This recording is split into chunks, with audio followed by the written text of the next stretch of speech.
समाधान समाधान समाधान।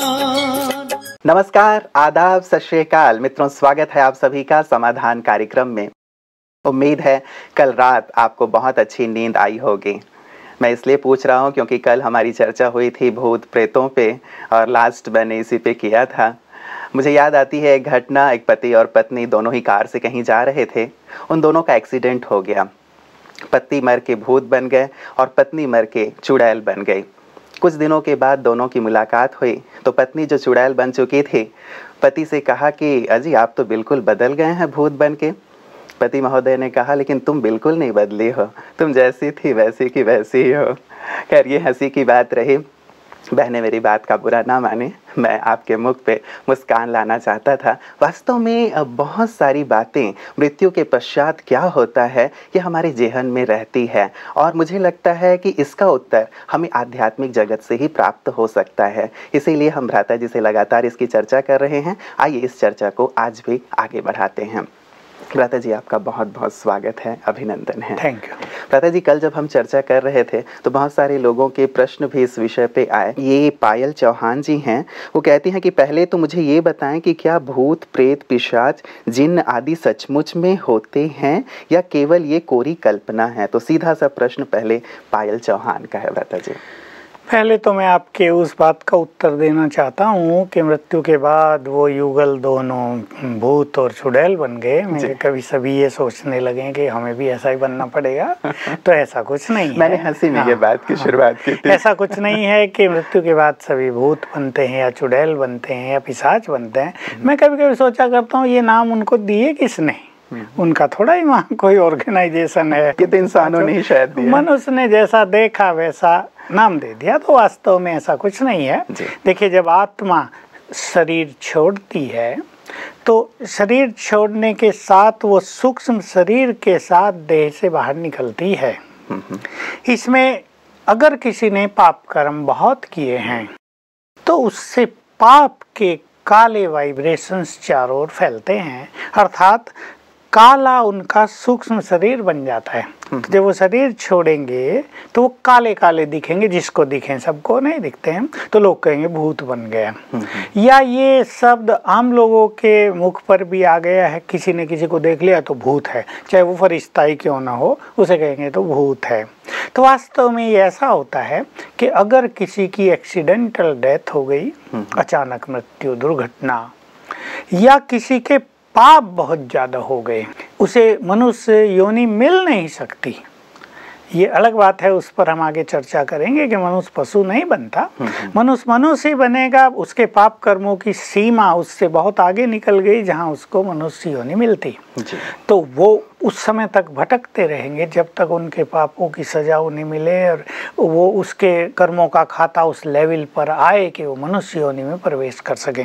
तीसरी एक बात और है, जिन लोगों का कनेक्शन भूत प्रेतों से यहाँ है, जो तंत्र मंत्र विद्या करते हैं, जो भूतों को सिद्ध करते हैं, अपने वश कर लेते हैं, निश्चित रूप से वो देह छोड़ने के बाद उसी योनि में चले जाते हैं, क्योंकि उनसे उनका कर्मों का खाता बनता रहता है, कर्मिक अकाउंट तैयार होता रहता है। तो भूत प्रेत उन्हें ये भी हम कह सकते हैं कि अट्रैक्ट कर लेते हैं अपनी ओर और उन्हें भी पुनर्जन्म नहीं मिलता है। दूसरा, ऐसे लोग कुछ पाप भी ज़्यादा ही कर लेते हैं, तो इसलिए वो ऐसी योनियों में चले जाते हैं। तो ये होते तो हैं, लेकिन ये इतने ज़्यादा नहीं कि उनसे कोई डरने की बात हो या हम भी कोई वैसे ही बनेंगे। इस संकल्प से बिल्कुल निश्चिंत रहना चाहिए। जिनके अच्छे कर्म हैं वो मनुष्य योनि में बहुत अच्छा जन्म लेते हैं। ये सब योनियां हैं तो सही, लेकिन बहुत थोड़ी, और कुछ समय के बाद उनका फिर पुनर्जन्म भी हो जाता है। मतलब डरने की आवश्यकता नहीं है। मतलब ये फैक्ट नहीं है कि जो भी मरेगा जाके भूत ही बनेगा या बनेगा ही बनेंगे। कर्मों पे ही निर्भर करता है। यदि अच्छे कर्म है तो तुरंत उनको पुनर्जन्म भी मिल जाता है। अगली इनकी बात है भ्राता जी कि यदि सचमुच है, जैसे आपने कहा कि ये योनियां होती हैं, क्या आपने इन्हें देखा है, ये भी ये पूछ रही हैं। देखो, मैंने एक ही बार देखा था और मुझे ये अनुभव हुआ तब कि मैंने जो कुछ उसको कहा उससे वो मुक्त हो गई आत्मा। बहुत साल पहले, 30 साल पहले एक छोटा सा अनुभव था। मैं नक्की किनारे घूम रहा था तो एक लेडी रूप में फटाफट चढ़ के ऊपर आई, पूछा मुझे रघुनाथ मंदिर जाना है। मैंने कहा इधर से चल जाओ, और वो गुम। और वो चढ़ाई इतनी ज़्यादा थी 15 फुट के, उस पर कोई व्यक्ति ऐसे ऐसे चढ़ जाए ये संभव नहीं था। तो आपको तब नहीं लगा कि ये कोई भूत नहीं, मुझे तब ऐसा आभास नहीं हुआ। फिर मुझे किसी ने बताया कि यहाँ ऐसा प्रभाव है, लेकिन मैंने ये भी सुना कि उसके बाद वो प्रभाव समाप्त हो गया। और मुझे भिन्न भिन्न लोगों से इस तरह के अनुभव मिले, मेरे पास भी ऐसे लोग आए। तो वास्तव में ये तो बिल्कुल आभास हुआ, क्योंकि वो आत्माएं हैं, तो हमें आत्माओं से डरने की जरूरत नहीं। जैसे मनुष्य के अंदर आत्मा है, वैसे ही वो भी आत्माएं हैं, इसलिए उनसे घबराने की तो कोई आवश्यकता ही नहीं। और जब हम अपने चारों ओर एक पावरफुल ऑरा क्रिएट कर लेते हैं, प्रभा मंडल, तो ये आत्माएं हमसे बहुत भयभीत होती हैं। और हमें ये भी जानना चाहिए कि इन आत्माओं की मुक्ति का आधार भी हम ही हैं। हम इन्हें कुछ अच्छी चीजें सिखाएंगे तो वो मुक्त हो जाते हैं। मेरे पास ऐसे बहुत अनुभव हुए। अच्छी चीजें सिखाएं, ये भी तो उनके लिए क्या मतलब विशेष भ्राता जी, लोग तो बहुत डरते हैं इनसे कि लोग हमारे नजदीक ही ना। वही मैं अनुभव सुनाना चाहता हूँ। तो किसी के तन में आ गए, 5-7 अनुभव मेरे पास हैं। और एक तो ऐसी आत्मा थी मुस्लिम की, और उसको इसीलिए भेजा था कि इसको मार कराना तुम्हें, तभी तुम मुक्त होगे। तो मैंने उससे बात की, उसके तन में आया हुआ था, बहुत गर्मा गर्म एकदम, सभी भाग गए, 2-3 ही रह गए मेरे पास। मैंने उसको प्यार से दृष्टि दी, बहुत प्यार से कहा तुम तो बहुत अच्छी आत्मा हो। बस विद इन नो टाइम वो नॉर्मल हुआ। और फिर मैंने उसे कहा अल्लाह के पास भेज दे तो मैं कहा भेज दो तो बड़ा अच्छा है, मैं बहुत दुखी हूँ। फिर वो बोलने लगा मैं बहुत भटक रहा हूँ। फिर कहा कि मुझे इस देह में बांध दिया गया है, मैं निकल नहीं सकता। उसने निकलने की कोशिश भी की, हमने देखा। तो मैंने क्या किया, ऐसे केसेस में उनसे बहुत प्यार से कहलवाया तुम कहो मेरा बाबा। बाबा माना भगवान, परम पिता, जो हमारा बाप है। चाहे वो अल्लाह को मानते हैं, खुदा को मानते हैं, उसको अपना मालिक मानते हैं, वो परम पिता है। तो प्यार से बोलो मेरा बाबा। 7 बार हमने बुलवाया तो आत्माएं जैसे जाने के लिए तैयार हो गई। तो इनसे डरने की बात नहीं, ऐसी अच्छी चीजें सिखाएंगे। मैंने योग भी सिखाया। एक डॉक्टर के तन में ही एक आत्मा आई हुई थी, उसने कहा मुझे मुक्ति चाहिए। मैंने उसको 15 मिनट में बिल्कुल अच्छी तरह योग सिखाया। निश्चित रूप से वो मुक्त हुई होगी। हमारी कई बहनों ने आत्माओं को कोर्स कराए, दूसरे के तन में जो आती थी वो भी मुक्त हुई। तो डरने की कोई बात नहीं, आत्माएं शांति लेने भी आती हैं और भटकते भटकते खुद भी बहुत दुखी हो जाती हैं। पहचान में कैसे आता है भ्राता जी कि इनके तन में दूसरी आत्मा है या वही आत्मा है? कई बार ऐसा नहीं होता कि क्या मानसिक संतुलन शायद किसी का ऐसा बिगड़ गया हो तो वो स्प्लिट पर्सनालिटी की, जैसे हम लोग पहले बात कर रहे थे, वैसी बात हो, तो क्या ऐसा भी संभव नहीं? दोनों चीजें होती हैं, कभी कभी ऐसा भी होता है, कुछ केसेस में ऐसा भी देखा गया। लेकिन अधिकतर में उनके हाव भाव से जब उनसे बात करते हैं तो खुद ही बता देते हैं हम आत्मा हैं और हम इसके तन में आए हैं, तो वो खुद ही बता देते हैं। साइकेट्रिक पेशेंट अलग होता है। मेरे पास एक बहुत अच्छा अनुभव मैं आपको सुनाना चाहता हूँ अपने दर्शकों को।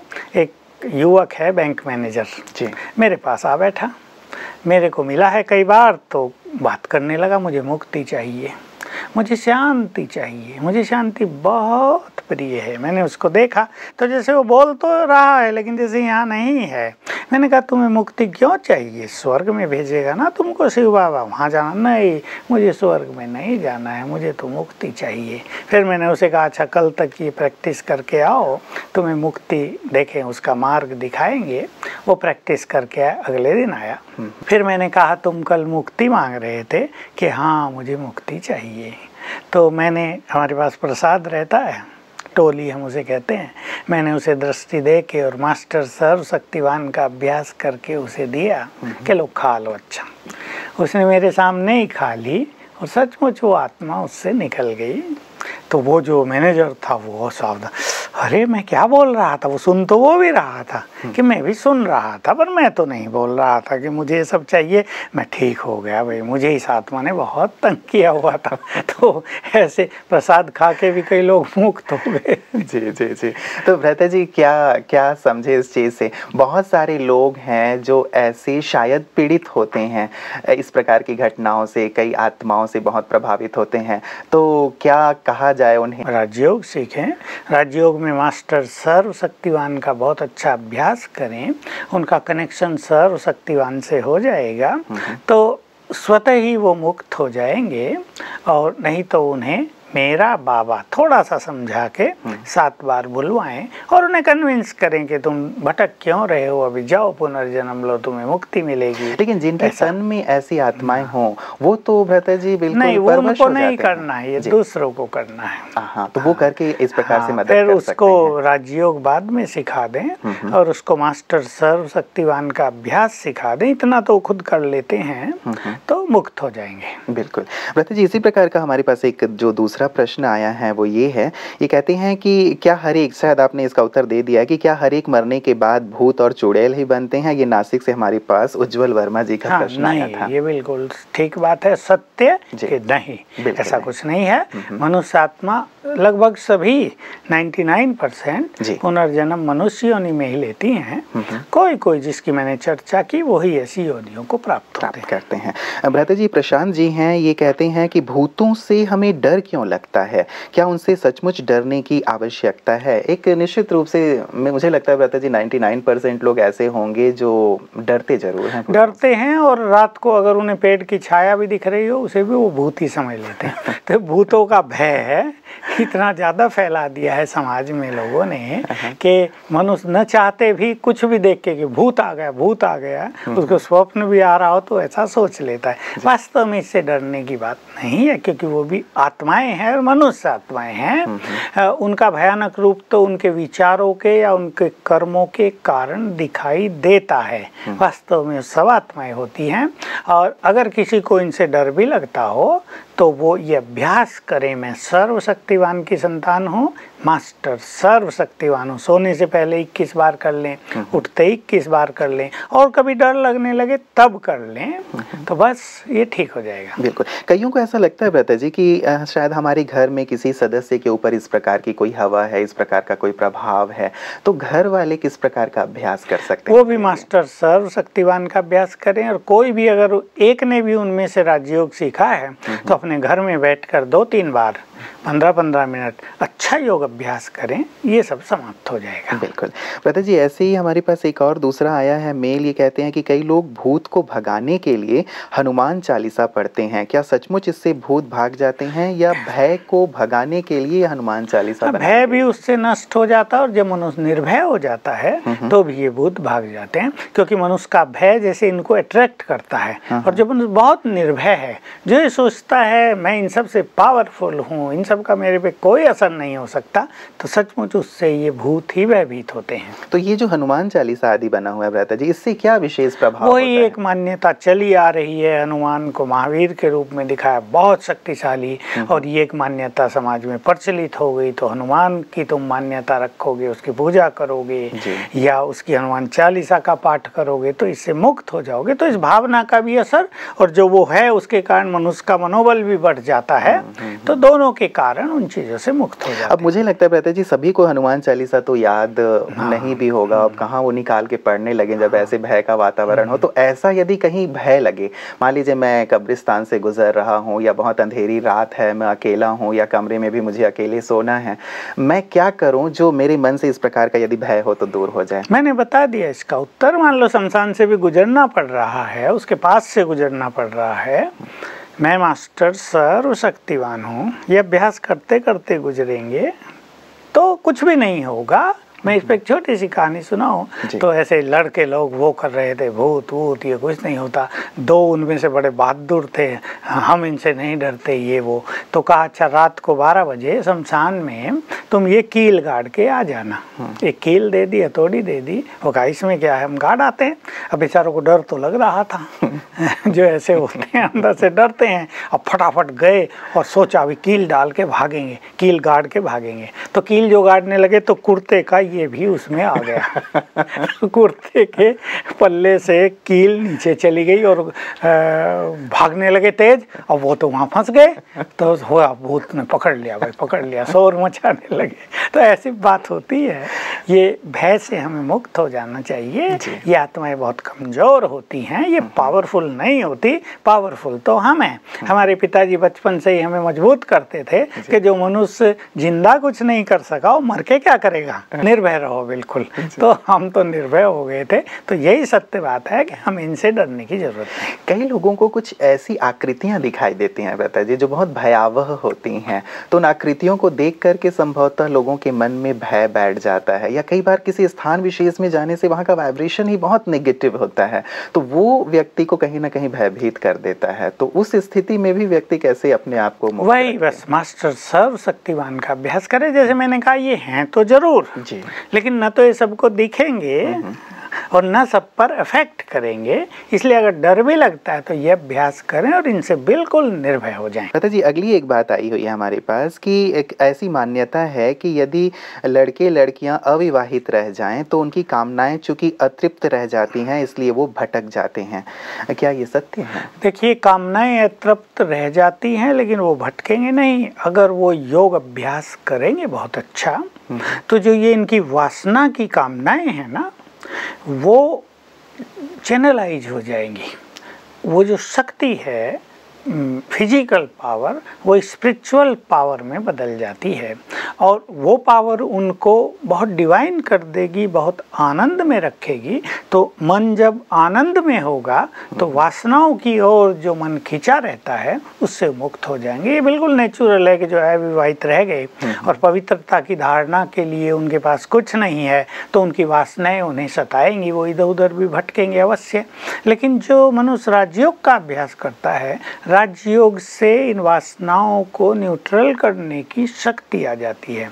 तो वासना है, काम वासना शुभ कामनाओं में बदल जाती है। ये फिजिकल आनंद स्पिरिचुअल आनंद में बदल जाता है और तब उनको भटकना नहीं पड़ता। कहा जाता है कि अंतिम स्थिति अच्छी हो तो फिर हमारी गति बहुत अच्छी होती है। तो अंतिम स्थिति अच्छी कैसे हो, ये भी एक प्रश्न है। रामचरितमानस में तुलसीदास ने भी कहा है कि बहुत कुछ किया लेकिन अंत में राम को स्मरण नहीं कर पाए जी। ऐसा बहुतों की, हमारे जो ऋषि हुए या ग्रंथों के रचयिता हुए, उन्होंने भी ये बात कही है कि अंत में भगवान की याद ही आए। और हम भी ये कहते हैं, शिव बाबा ने भी यही आदेश दिया कि तुम राजयोग का ऐसा अभ्यास करो कि अंत में तुम्हें एक के सिवाय कुछ भी याद ना आए। क्या क्या मनुष्य को याद आता है? लौकिक संबंधी याद आते हैं, उसने कुछ पाप कर्म किए वो याद आते हैं, किसी ने उसको धोखा दिया है वो याद आते हैं, और उससे कुछ ऐसी घटनाएं जीवन में घटी हैं जो उसके सबकॉन्शियस माइंड में छपी हुई हैं। तो वो मृत्यु के समय याद आने लगेंगे, क्योंकि मृत्यु के समय क्या होता है, सबकॉन्शियस माइंड एक्टिव हो जाता है। वो मन बिल्कुल शांति की तरफ बढ़ेगा और सबकॉन्शियस माइंड एक्टिव होगा तो सबकॉन्शियस माइंड उसे बेचैन कर देगा। तब जो मेमोरी उसके सबकॉन्शियस माइंड में छप गई हैं वो सब जागृत हो जाएंगी। दूसरी चीज़, किसी को अंत में वासनाएं याद आएंगी, किसी की किसी और चीज़ में आसक्ति रही है। मान लो उसे एक ज्वेलरी लेनी थी बहुत अच्छी और वो नहीं ले पाई, तो उसकी ओर उसका मन खिंचता चला जाएगा। वो हटाना भी चाहेंगी उसको, लेकिन वो बार बार उसके मानस पटल पर उभरती रहेंगी। किसी बच्चे में बहुत मोह है तो वो बार बार सामने आने लगेगा, इमोशनल हो जाएगा मनुष्य। तो बिल्कुल सीधा सा सिद्धांत है, लंबा काल जिस चीज़ में मनुष्य ने व्यतीत किया है, मोह में किया है, काम वासना में किया है, इच्छाओं के पीछे किया है, पाप कर्म करते हुए किया है, अंत में वो सब सामने आ खड़े होते हैं, वो याद आने लगते हैं।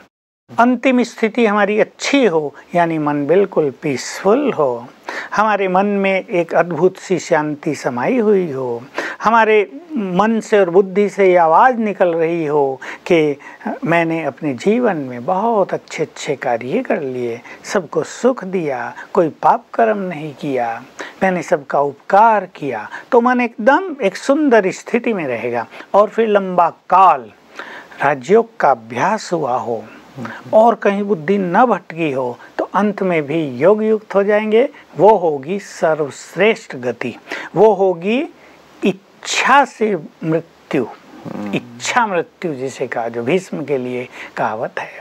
इच्छा यानी बस हम सोचेंगे, मैं आत्मा शिव बाबा से बात करेंगे, आपके पास आती हूँ, और जैसे देह छोड़कर हम उड़कर उसके पास चले जाएंगे।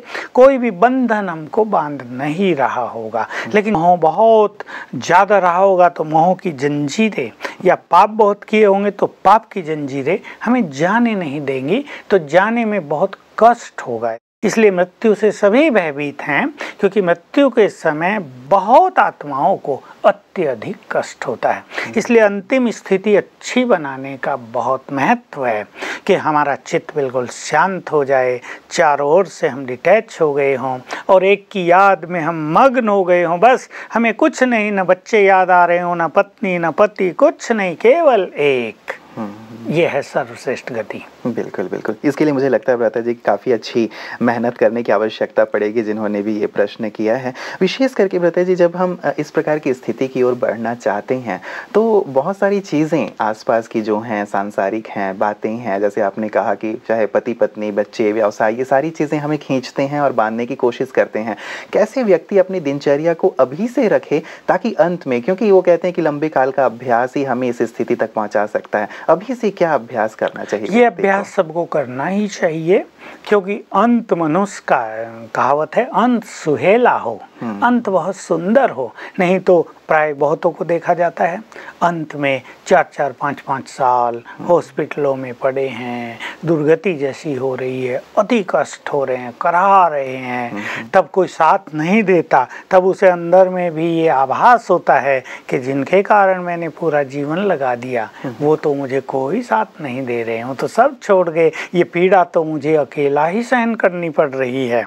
तो तब मनुष्य को एक अवेयरनेस होती है, तब वो सोचता है कि काश तुमने अपने लिए भी कुछ किया होता, काश तुमने परमात्म ध्यान भी किया होता, उससे भी नाता जोड़ा होता, कुछ पुण्य कर्मों के खजाने भी अपनी झोली में भर लिए होते, तो अब अंतिम समय में वो तुम्हें बहुत काम आते।